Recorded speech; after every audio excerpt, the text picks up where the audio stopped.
corps suintait d'une humidité froide. L'air était lourd, comme un souffle de mort. Camille avançait prudemment, chaque pas résonnant dans le vide.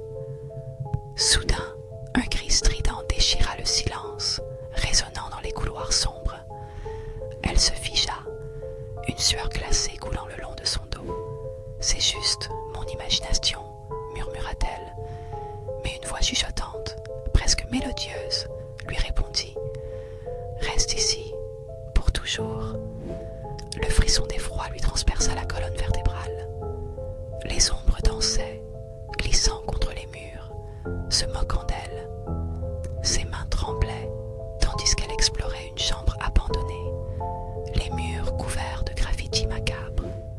Au centre, une silhouette se tenait immobile, les yeux noirs comme l'enfer.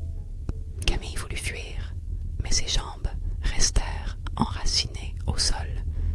L'entité s'approcha, une main décharnée tendue vers elle. « Viens, je t'attends. » Elle réalisa alors qu'elle n'était pas seule. Des milliers de visages tourmentés l'entouraient, leurs cris silencieux implorant l'aide. En une fraction de seconde, la réalité se brisa.